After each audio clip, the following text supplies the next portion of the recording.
Welcome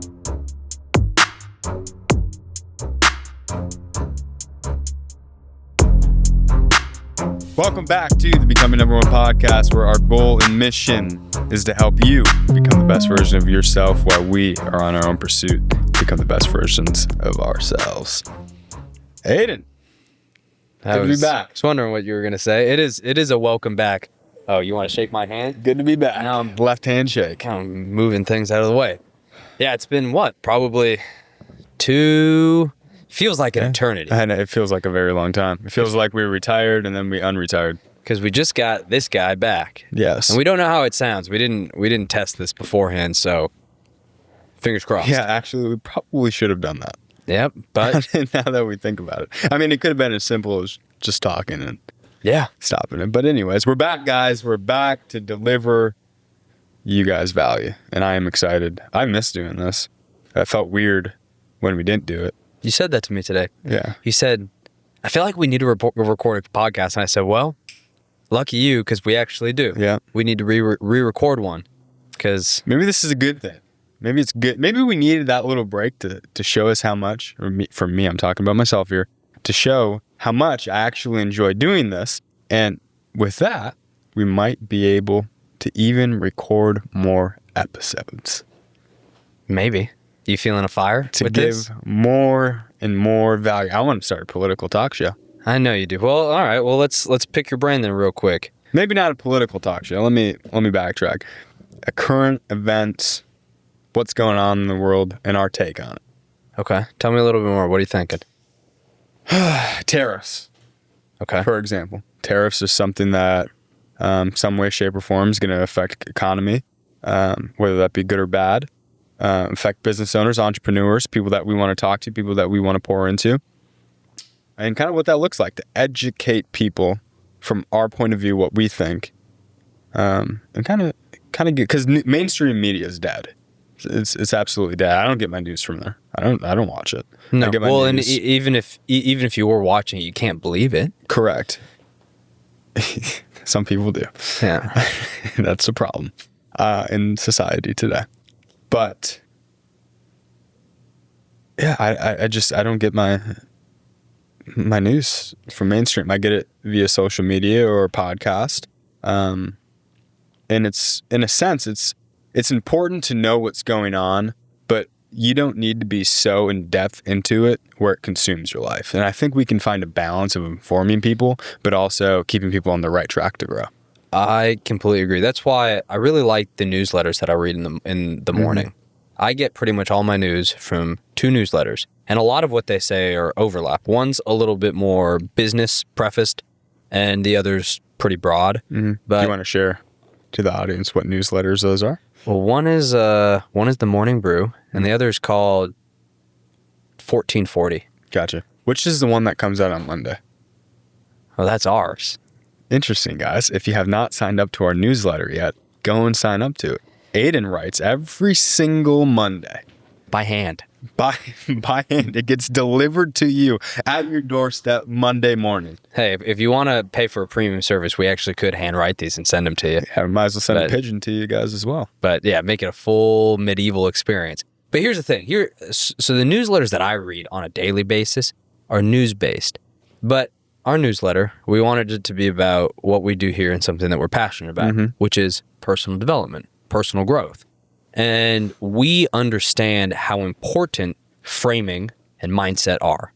And so we figured if we could deliver something at the beginning of every week, so Monday morning, first thing, that you can read and have basically at the front of mind going into the start of your week, that's going to prepare you for the week ahead, put you in a good headspace, maybe teach you a thing or two.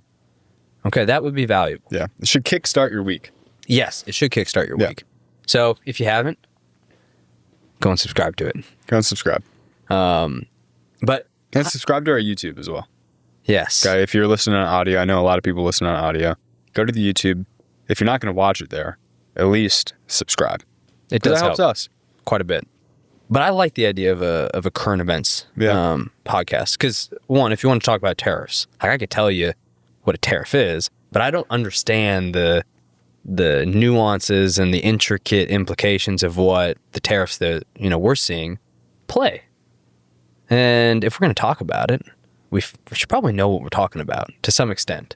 I mean, I fucking hope so. So exactly, that would be the point. I mean, we're not just going to come on here and talk about something that we don't know or don't understand or haven't done research about. Okay, we will be informed, and we will inform you guys as well. So by putting ourselves in the position of, hey, we're going to do a weekly, current events type episode.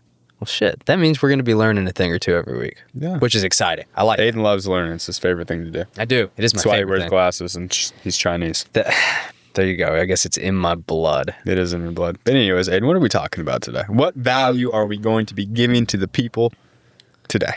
Well, this is very value directed. We're talking about asymmetric bets.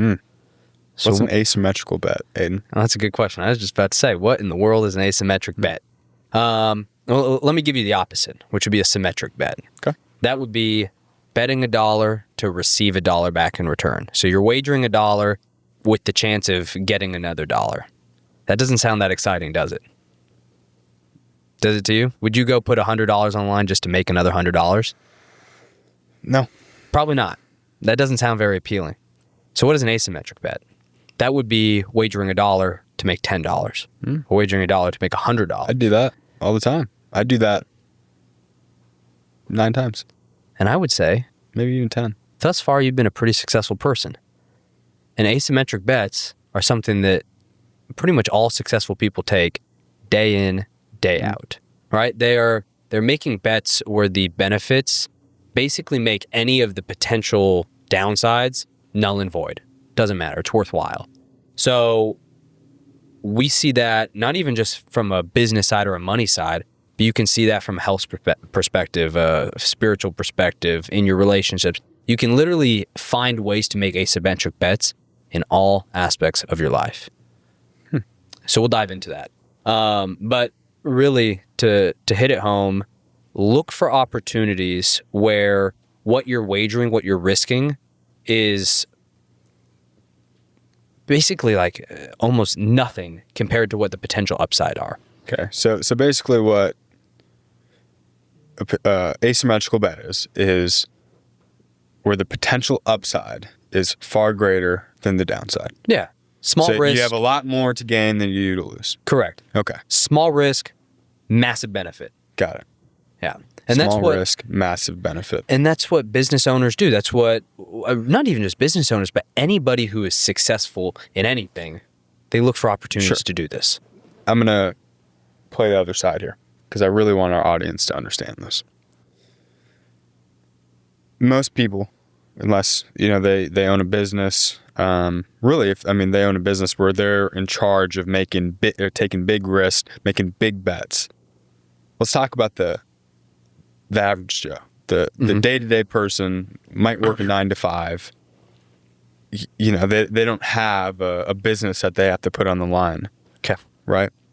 What does an asymmetrical bet look like for somebody that might not be an entrepreneur, that might not, own a business? Are we talking something that is just within the workplace, or are we talking outside? Let's start with the workplace first. So let's say you're not a business owner. Say you're not an entrepreneur. You work a 9 to 5. It could be anything. You could be a real estate agent. You could be somebody just working in corporate America. You could be a fireman, a nurse, whatever. The skills that you have can play into your ability to get compensated more, right? So let's say I was a fireman. Okay. Firemen have all sorts of different trainings and certifications that they can get, most of which are optional, right? They don't force you to go do a wildland firefighter training. That's something that you can choose to do. So let's look at that opportunity. What is the downside, the risk of getting your wildland fireman certification? Maybe taking time away from the job, which might cost you a bit of change, or maybe you have to pay for that course or that class. So maybe some money, maybe some extra time away from the family. Sure. Okay. What about the upsides? What if that leads to a massive promotion, which is going to increase your salary, potentially even give you, allow you to enjoy your job more? What if it allows you to completely switch career path, something that that you'd actually like way more than what you do currently? I mean, the possibilities are endless. I don't know what that particular certification leads to, but let's do sales. But odds are increase in pay, more job opportunities. Sure. With the risk of being paying for a course, maybe some time spent away from home. Okay. That sounds like a pretty big upside relative to the risk. Sure. So like, let's think of a salesperson, you have to get sales in order to make money. Mm-hmm. So that salesperson, they have the option to go and invest in a mentor or a coach or a mastermind. Let's just say it's $5,000, but the skills and the knowledge that they can gain paying that $5,000 could be $500,000, $1 million, $100,000. Yes. $20,000 they could make from those skills and that knowledge. But what they have to do first is pay that $5,000 to be able to go and learn those skills so they can implement them to essentially get the upside. Correct. You're ponying up, in that instance, you're ponying up $5,000 for the potential to add millions of dollars to your income, theoretically. Okay. Let's actually take a moment here. Guys, if you're going to buy a course, you're going to pay a mentor to do something, make sure they actually have done the business that they're trying to teach you. Make sure that they actually have a proven track record of doing everything that they're going to teach you. Don't just buy a course to buy a course. Vet the person that you go and you give money to, okay? Just because they have a big following doesn't mean that they've actually built something that is real. Very true. And David said this time and time again, a big motivator for why he does this is because he doesn't want you to have to pay $9.97 or however much money for a course from somebody who actually hasn't done the stuff that they're selling you. Yep. That is a big peeve of his. Yep. But he is not anti-paying for courses, anti-paying for memberships. He is anti-paying it to people who don't actually do the stuff they preach. Yep. He has spent a lot of money on mentors, courses, trainings, teachings, because you cut your learning. Exactly what we just talked about. Exactly. You cut your learning curve, or it's an asymmetric bet where he's going to invest the money, but he knows he's going to reap the benefits, far and far beyond. So that's the caveat. Paying to learn is never a bad thing. Just make sure you're learning from the right people is the biggest thing. 100%. They shouldn't have made their money in selling you information. No, they should have made their money doing the thing that they're trying to teach you. Okay. Get that off the chest. Off the soapbox. But at the end of the day, so asymmetric bets, we can also tie this into having a traditional mindset versus an asymmetric mindset, right? A traditional mindset, most people are... Play it safe. Most people are afraid of risk. Correct. They live their lives as safe as possible. But in reality, by not ever taking on any risk, you are risking everything. Correct. Absolutely. You're risking living a worthwhile or extraordinary life. So it's a fallacy in and of itself. But that is a traditional mindset. They're afraid of risk. They want to play everything safe. They don't want to gamble. They don't want to wager. Versus an asymmetric mindset, it's not necessarily that you're a recklessly risky person or a gambler. You're making strategic and smart bets that 9 times out of 10 are going to pay in your favor. And the couple of times that they don't, it's not going to wreck you. It's not. Because all the wins that you've achieved are going to far outpace any of the losses. It's kind of the whole point of this. The wins that you get are way out going to pace your losses. I like that. Yeah. I like what you said about people not taking a risk might be the biggest risk of all. Because society, really it's engraved in our mind from the moment we enter public schooling is to play it safe, to go to college, get a good job, have a 401k, retire when you're 65 years old, and enjoy the next 10 years of your life before you die. And I was having this conversation today with somebody. That probably doesn't feel right inside of you because you know that there is more that you are meant for as an individual. You know there's a higher calling for you, and you know the things that you're currently doing don't suit you. So what does that mean? You have to take a risk. You have to steer off of the path and create your own.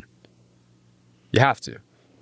And by not taking any risk, by not playing it safe, when you're on your deathbed, do you think that you're going to say, well, I'm super happy I got that job and I retired at 65 years old and I got 5 years of my life before I'm in the hospital, I'm in this situation now where I'm about to die? Probably not. You're going to really enjoy the idea of those risks that you took that, I mean, some of them you didn't think were going to pay off, but they did. And the risks were, hey, I quit the job, I started the business, I married the girl, I asked her out. I invested X amount of time. I started going to the gym. I started the diet. All of those things, in a sense, they are an asymmetrical bet. Yes. All of them are. Because if you do it long enough, it's going to pay off. If you put in all the hours, all the work necessary, it will all pay off. So what is the risk? Ask yourself that. What is it? Because I'll tell you what, the biggest risk at the end of the day is you not becoming who you're supposed to be and who you're meant to be. That is the biggest risk. Correct. Well, and let's think about it this way. You can always get the money back. You can. Yep. Risking money should actually probably be one of the lowest barrier things. Yeah. Because you can always make the money back. But what is the one thing you can't get back? You can't get back the time that you've lost. Because truly, for anybody who's achieved anything at any point in their lives, they didn't get it without risk. Correct. All of the wealthiest people, but also the people who have made the most amazing accomplishments or discoveries, all of them exhibited massive amounts of risk. And in return, they got massive, massive accomplishments. Yep. Nothing happens without risk. And so if you go through life just avoiding risk, you're not going to live a worthwhile life. You're not going to live an extraordinary life, which I think is something that we should all strive for in our own right.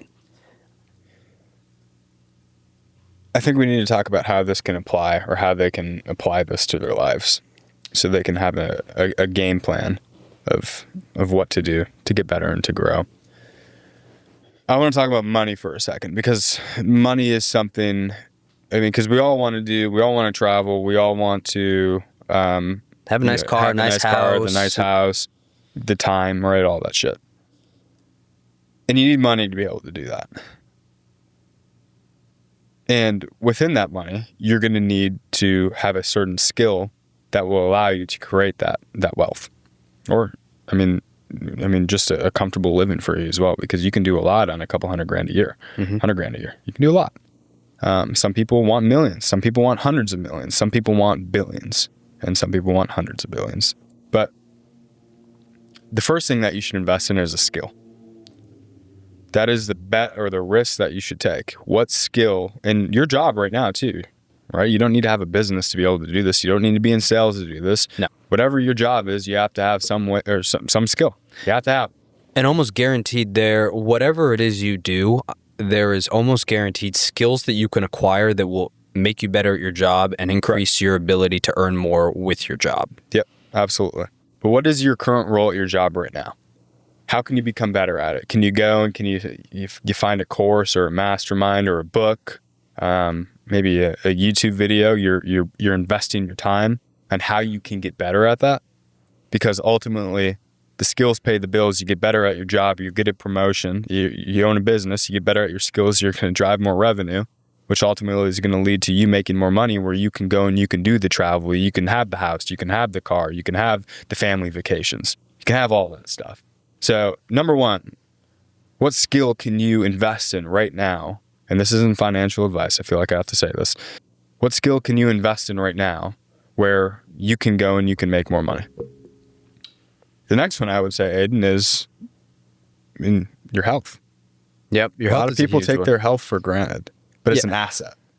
Yes, and it's silly. We've talked about this before, but if you ask what's more important to you, your health and longevity or money? Yep. Most people are going to say health and longevity, but most people don't have most people don't take care of their body, and they don't have a lick of a clue what's going on under the skin. Mm-hmm. Versus they know how much money's in their bank account. Yeah. They probably know how much money they're spending on takeout food a week, unless they're being ignorant to it. They have all the data on their finances, but they don't have any data on their body. Exactly. Yeah. So let's talk asymmetric bets with your health. One is literally just walking. It sounds so simple, but what is the cost of you going on a walk or trying to hit 8,000, 10,000 steps a day? Basically nothing. I think this is right. At least for me and my wife, it takes about an hour and a half to get 10,000 steps a day. Now, you can do that while you're watching TV. You get a walking pad. It could be a way for you to spend time with your partner, to catch up on emails, whatever. But spending an hour and a half a day walking, I don't know what you're really giving up. Yeah. Truly. And yet, the impact that putting in those steps will do for your health, huge. Yeah.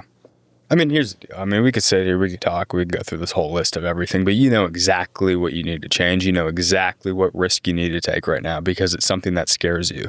Yeah. The thing that scares you is this thing that you need to do right now. So I'm not going to waste your time. I don't want to waste my time.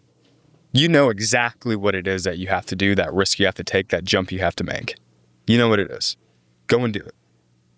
Go and do it. It will change your life. And I'll tell you, it will suck for a period of time. It will be very hard for a period of time, but it will get better.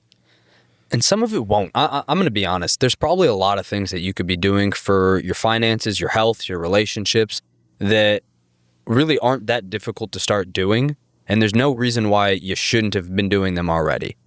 But once again, just go out and do them. Start eating healthier. Start walking more. Start acquiring skills that are going to benefit you in your life. Yep. Start prioritizing the important relationships in your life and dropping the ones that aren't. Doing all those things, in a sense, are asymmetric bets. Yep. It's going to cost you jack shit to start doing them, and yet your life will get astronomically better the moment you start doing them. So start. The moment you become a more well-rounded human being, the better the quality of life that you will live. Literally in every area. There's every area where you could take a risk or you could take a bet. You could roll the dice in every area, your health, your finances, your relationships, everything.